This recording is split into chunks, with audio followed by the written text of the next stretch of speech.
Bienvenidos nuevamente a Punto T, mi nombre es Mariana Serrano y como siempre es un enorme gusto estar con cada uno de ustedes.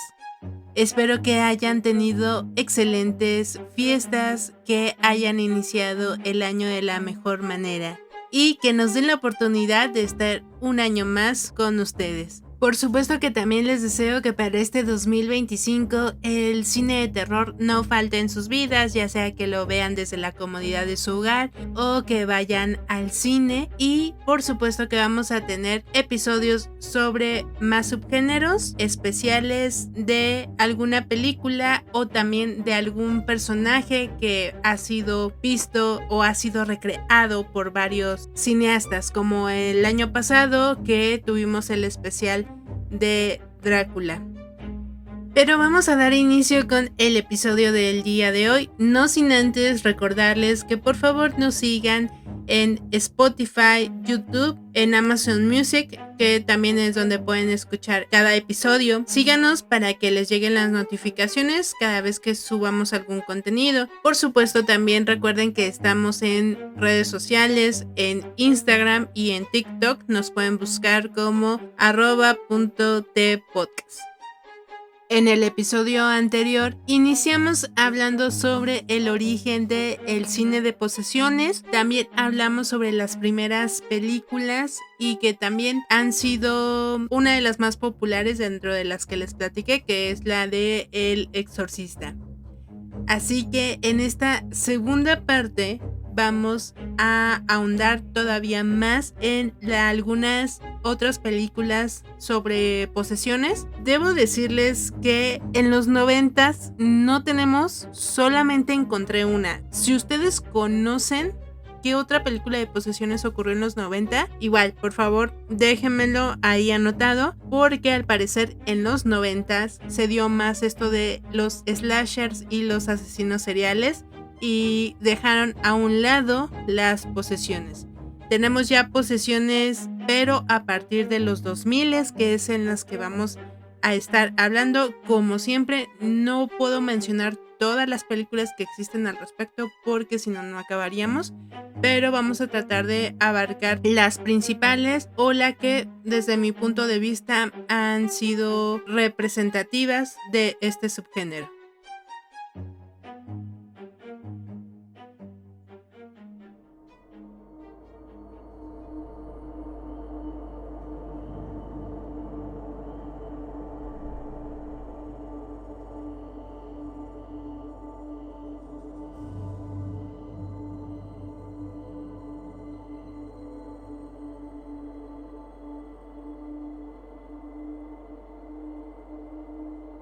Iniciamos con la película Fallen o Poseídos, que es considerado un thriller sobrenatural de 1998. Dirigido por Gregory Hoblit, cuyos actores principales son Denzel Washington, John Goodman y Donald Sutherland. La película trata sobre el detective de la policía de Filadelfia, John Hobbs, quien visita al asesino en serie Edgar Reese, al que ayudó a capturar. Lo visita en el corredor de la muerte. Reese extrañamente está muy animado y durante la conversación agarra la mano de Hobbs y pronuncia un monólogo malicioso en un idioma desconocido, que primeramente piensan que es en galimatías, pero que luego se identifica como arameo. Mientras es ejecutado, Reese se burla de los espectadores y canta Time Sit on My Side de los Rolling Stones. Hobbs y su compañero Jonesy investigan una serie de nuevos asesinatos que recuerdan al estilo de Reese y que se supone que son obra de un asesino imitador. Siguiendo las pistas dadas por Reese y el asesino imitador, Hobbs localiza a una mujer llamada Greta Milano. Greta explica que su padre, un antiguo detective, se suicidó en una cabaña aislada en el bosque tras ser acusado de una serie de asesinatos ocultistas similares a los que Hobbs y Jonesy estaban investigando. Hobbs visita la casa abandonada de la familia Milano en el bosque. En el sótano encuentra varios libros inquietantes sobre posesión demoníaca. También descubre el nombre de Azazel, escrito en una pared oculta bajo capas de suciedad. Hobbs pregunta a Greta por el nombre. pero ella le incita a abandonar el caso para proteger su vida y la de sus seres queridos. Ella lo reconsidera después de un aterrador encuentro con Azazel, que se enfrenta a ella bajo la apariencia de varios extraños en la calle e intentan poseerla. Buscando refugio en una iglesia, Greta le explica a Hobbs que Azazel es un ángel caído que puede poseer a los seres humanos mediante el contacto. Hobbs se da cuenta de que Azazel, al poseer a Edgar Reese, lo estrechó la mano antes de la ejecución, pero no pudo poseerlo. Greta le explica que el demonio intentará arruinar su vida y le advierte de la inevitable victoria de Azazel. Esta película combina bastante bien el suspenso con lo sobrenatural y al ser una película policíaca pues también no dejan de lado la parte de la acción. Esta película la pueden encontrar actualmente para México en las plataformas de Max.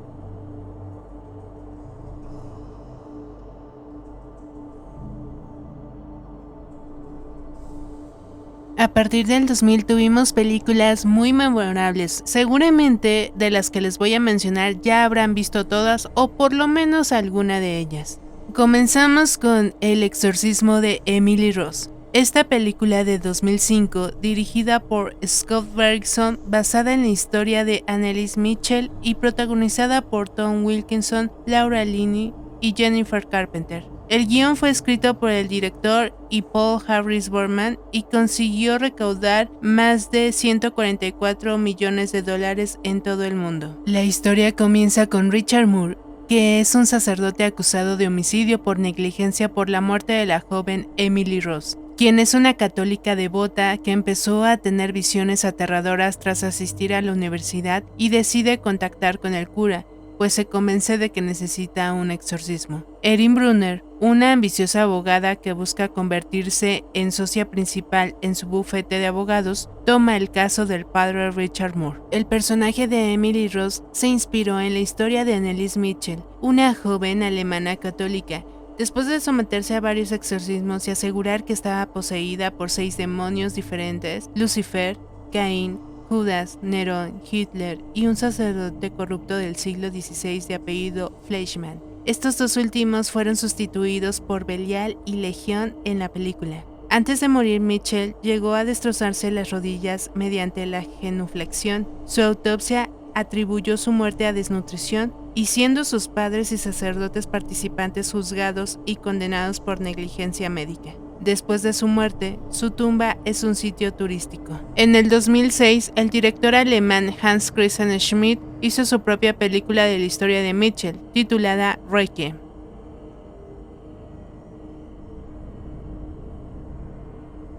También durante el 2005 tuvimos el remake de la película Terror en Amityville. Esta película fue dirigida por Andrew Douglas y protagonizada por Ryan Reynolds, Melissa George, Philip Baker Hall y la presentación de Chloe Grace Moretz. Esta es la 9ª entrega de la serie de películas de la casa embrujada de Amityville y una nueva versión de la película homónima de 1979 de Stuart Rosenberg, que a su vez se basó en el libro de Horror en Amityville de Jay Anson y en los hechos ocurridos en Amityville en la calle Ocean Avenue. La película fue estrenada en los Estados Unidos el 15 de abril de 2005 por Metro-Goldwyn-Mayer y Dimension Films. Recibió críticas negativas y muchos la calificaron de derivada de la película original, pero dijeron que no aportaba nada nuevo. A pesar de la recepción negativa por parte de los críticos, recaudó $108 millones con un presupuesto de $19 millones. La historia relata que el día 13 de noviembre de 1974, la película del condado de Suffolk recibió una terrorífica llamada para que acudieran cuanto antes al número 112 de la avenida Ocean, en Amityville, Long Island. Al llegar a la casa, descubren una espeluznante masacre que conmocionó a todo el pueblo. Ronald DeFeo Jr. confesó haber matado con una escopeta a sus padres y a sus 4 hermanos mientras dormían. Al parecer, unas voces eran las que lo impulsaron a cometer el asesinato. Un año más tarde, el matrimonio formado por George y Katie Lutz se muda a la misma casa con sus hijos con el fin de tener un hogar que siempre habían soñado. pero pronto comienzan a ocurrir cosas raras. Su hija Chelsea se inventa una amiga imaginaria llamada Judy y George comienza a tener visiones espeluznantes y a escuchar en su cabeza unas malignas voces. Aunque la película se sitúa en Long Island, esta se filmó en Chicago, Antioch, Buffalo Grove y Fox Lake en Illinois y en Salem y también en Silver Lake en Wisconsin. La casa utilizada es una mansión construida en los años 1800. La casa fue modificada temporalmente para agregar las famosas ventanas de ojo. La casa está ubicada en Salem Silver Lake Road. La fachada, construida para la película, costó alrededor de $60,000. Después del fin de la producción, la fachada permaneció en la casa durante un tiempo y finalmente fue cuidadosamente retirada. Las famosas ventanas de ojos malignos se conservaron en secciones de las paredes que todavía tienen el papel tapiz utilizado en la película. En 2017, las ventanas se vendieron luego de haber permanecido en el ático de la casa por más de una década. El comprador vive en el mismo vecindario y tiene las ventanas en exhibición. El estudio afirmó que la nueva versión se basó en una nueva información descubierta durante la investigación de los eventos originales, pero George Lutz afirmó más tarde que nadie habló con él o su familia sobre este proyecto. Cuando inicialmente escuchó que estaba en marcha, su abogado contactó al estudio para averiguar qué tenían en las etapas de planificación y para expresar la creencia de Lutz de que no tenían derecho a proceder sin su opinión. Se enviaron 3 cartas y no se respondió a ninguna. En julio de 2004, el estudio presentó una moción de alibo declaratorio en la Corte Federal, insistiendo en que tenían derecho a hacer un remake, y Lutz respondió citando violaciones del contrato original que había continuado durante los años posteriores al estreno de la primera película. El caso quedó sin resolver cuando Lutz murió en mayo de 2006.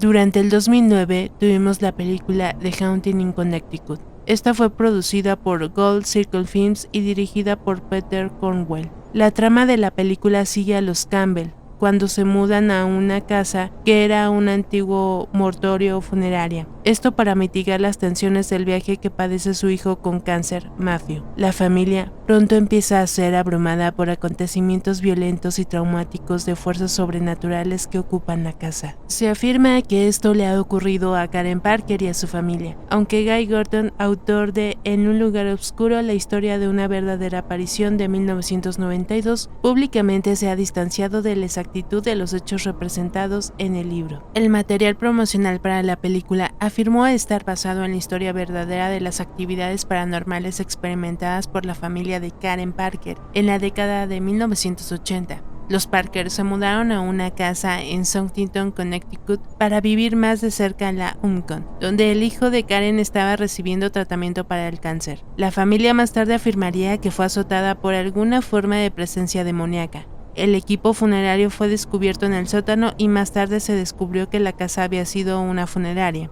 Karen Parker describió los demonios. Uno de los demonios era muy delgado y con pómulos prominentes, cabello largo, negro y ojos azabaches. Otro tenía cabello blanco y llevaba un smoking de corbata y sus pies estaban en constante movimiento, afirmó. La casa fue examinada por Ed y Lorraine Warren. Según un relato sobre el caso en 2009 por la NBC, los agentes funerarios que trabajaban en la morgue estaban presuntamente involucrados en nigromancia y necrofilia con los cadáveres. Y la sala donde se quedaron los 2 niños más jóvenes fue anteriormente el salón de muestra de los ataúdes. Al final del pasillo era donde se preparaban los cuerpos para su visualización. Lorraine Warren más tarde declararía que en el dormitorio principal había una trampilla donde los ataúdes eran subidos y durante la noche escuchaban un tecle de cadena como si estuvieran subiendo un ataúd. Pero cuando Ed fue a comprobar lo que ocurría, encontró a 2 mujeres abajo bailando en círculos y cantando. Cuando caminó hacia ellas, desaparecieron. En respuesta a la película, Lorraine diría más tarde que el caso fue real y mucho más escalofriante que ninguna película podría haberlo sido jamás, y que la película fue libremente basada en su investigación de la casa. Lorraine Warren ha dicho a la Associated Press que la casa fue absuelta de cualquier presencia después de un exorcismo realizado en 1988. La historia también fue cubierta en un episodio de la serie de Historias de Ultratumba.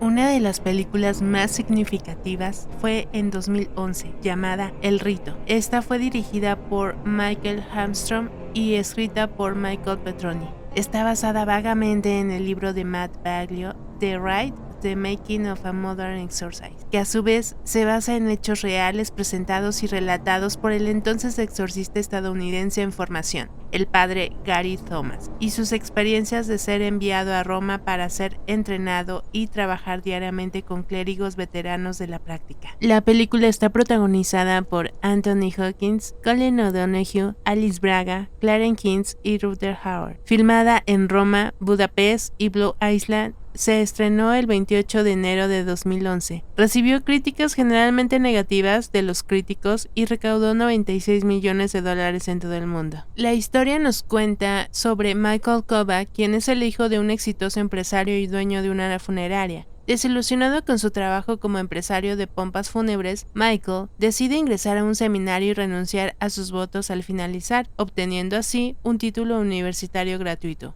4 años después, Michael es ordenado diácono en el seminario, después de lo cual escribe una carta de renuncia a su superior, el padre Matthew, citando falta de fe. El padre Matthew, aparentemente queriendo hablar con Michael, intenta alcanzarlo en la calle. Tropieza con un bordillo, lo que hace que un ciclista, Sandra, se desvía hacia el camino de una camioneta que se aproxima y resulta gravemente herida. Al ver el atuendo clerical de Michael, le pide la absolución antes de su último aliento. Michael, vacilante, no puede negarse, la consuela y realiza un ritual de bendición para absolverla de sus pecados.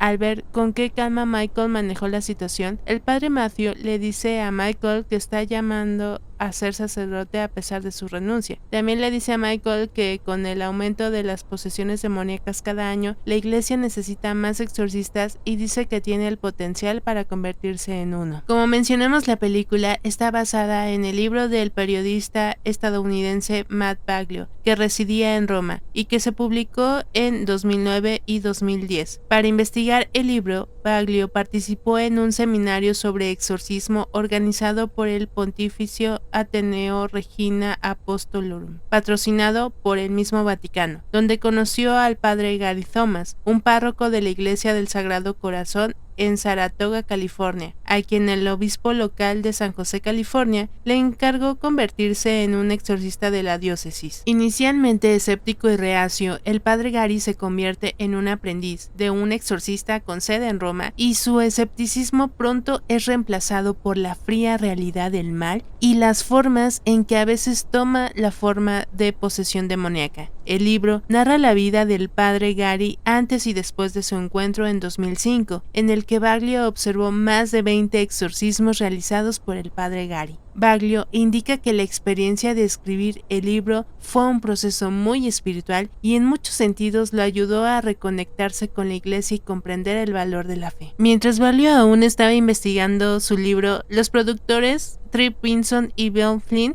que ya habían producido El exorcismo de Emily Rose, se enteraron de la propuesta del libro de Baglio y decidieron comprar los derechos cinematográficos. Los productores se pusieron en contacto con Michael Petroni, que fue uno de los escritores de las Crónicas de Narnia, La travesía del viajero del alba, para escribir el guión. Petroni, un católico prácticamente, coordinó el desarrollo del guión con Baglio, que ahora estaba escribiendo el libro aproximadamente al mismo tiempo. Armstrong fue invitado a dirigir la película, intrigado por el hecho de que estaría trabajando a partir de hechos, no solo de la imaginación de alguien. Si bien la película se centra en la posesión demoníaca y el exorcismo, Armstrong también cree que esta historia trata sobre un joven que se encuentra a sí mismo y encuentra su camino. En preparación para la película, Armstrong asistió a algunos exorcismos en Roma. Aunque nunca estuvo presente en la habitación real, pudo escuchar lo que estaba sucediendo. El padre Guy Thomas sirvió como consultor en el set e indicó que los exorcismos en la película eran muy precisos, con algunas licencias esperadas.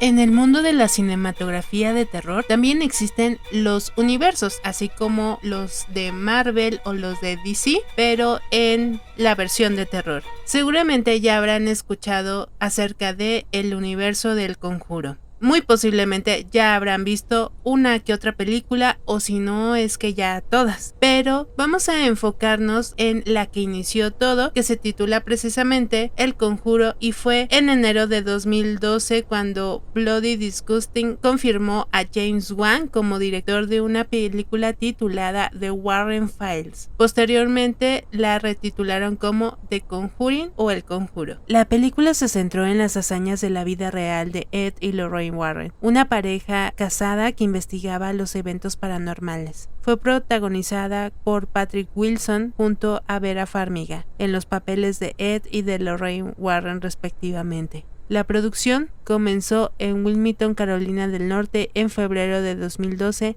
y las escenas fueron rodadas en orden cronológico.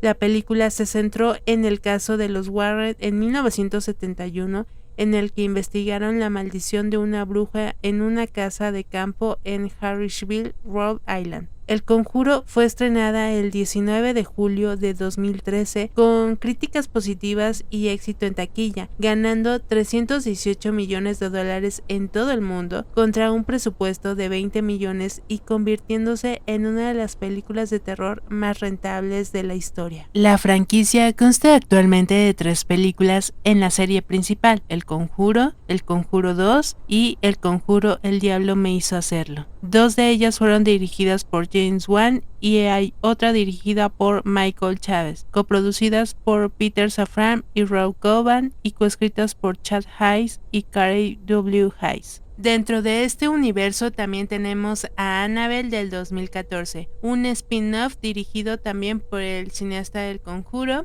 y producido por Safran y Wan, que se centró en los orígenes de la muñeca del mismo nombre antes de que los Warren entraran en contacto con ella al inicio de la primera película. También se produjo una precuela de esta titulada Annabelle Creation en 2017. Esta fue dirigida por David Sandberg, y una secuela llamada Annabelle Comes Home en 2019, dirigida por Gary Doberman. Y finalmente también hubo otro personaje que se desprendió, que fue La Monja. Esta tuvo su primera película en el 2018, dirigida por Corin Hardy, y La Monja 2, que fue lo más reciente, en el 2023. Esta fue dirigida por Michael Chavez, ambas basadas en el personaje introducido en El Conjuro 2. Y si han escuchado, ya también está en proceso la última película de El Conjuro, la última donde vamos a ver a los personajes de Ed y Lorraine Warren.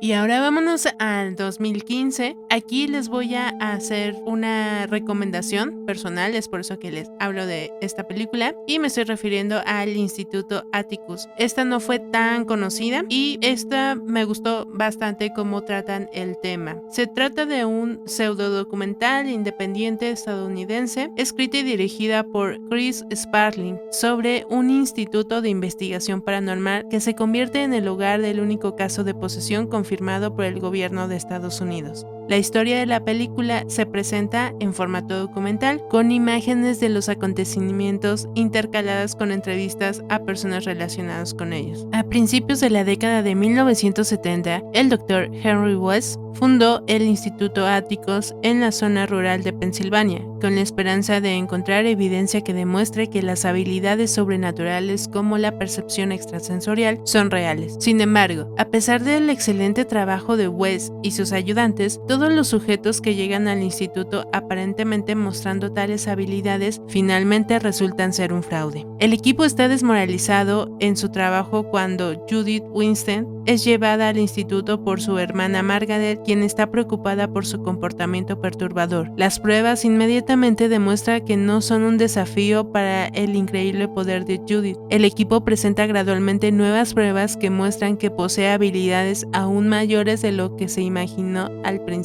El comportamiento de Judith se vuelve más inestable a medida que sus habilidades evolucionan, lo que perturba al personal de West. Comienzan a suceder eventos extraños a los ayudantes y sus familias fuera del instituto, a lo que sospechan que Judith está influyendo de alguna manera, y muchos de ellos renuncian a sus puestos para escapar de ella. A medida que la situación se agrava, el equipo busca ayuda en el ejército de los Estados Unidos, bajo la influencia de asesores militares. Realizan nuevas pruebas que llevan a Judith a manifestar nuevas habilidades como la telequinesis y la piroquinesis. Un día, Judith experimenta una reacción violenta a un experimento de fotografía espectral, y cuando se revisan las imágenes, se observa una entidad similar a una nube que abandona temporalmente el cuerpo de Judith durante sus convulsiones. Esto lleva al equipo a darse cuenta de que los poderes de Judith son el resultado de una posesión demoníaca.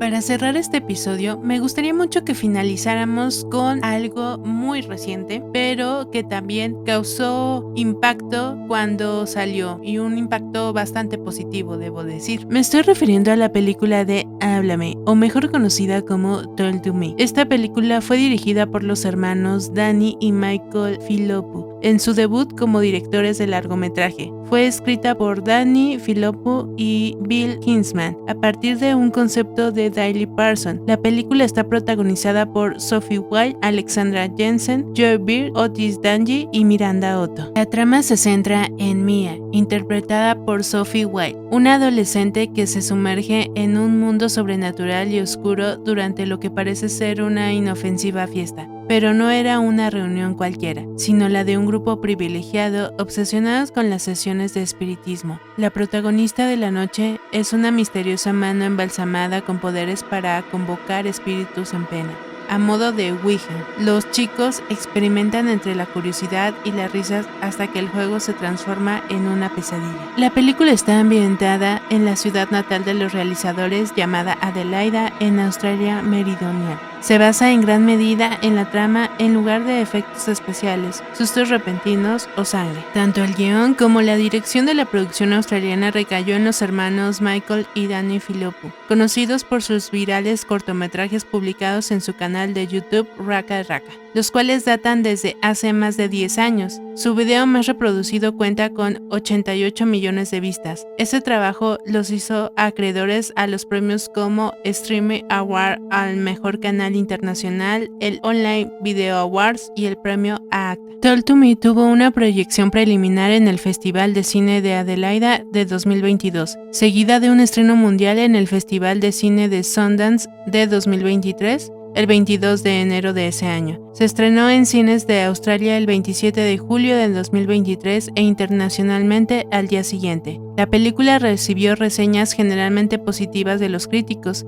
quienes elogiaron su historia, secuencias de terror, efectos prácticos y actuaciones. En agosto de 2023, Danny y Michael Philippou revelaron que ya habían completado la fotografía principal de una película precuela, con la historia explorando la historia de fondo de Docket, que conduce a la introducción del personaje en la película original. La producción se completó de forma consecutiva, desde la perspectiva de la narración de la vida en pantalla a través de teléfonos móviles y redes sociales. Sonny Johnson aparece como Docket. Los realizadores declararon que tienen la intención de estrenar este proyecto en el futuro. Además, se confirmó los planes de desarrollar una secuela, afirmando que ya escribieron secuencias para el proyecto. Más tarde ese mismo mes, el estudio A24 anunció que se estaba desarrollando una secuela. El estudio lanzó el logo oficial al mismo tiempo. Danny y Michael Philippou regresan como directores a partir de un guión escrito por los escritores Danny y Bill Hinzman.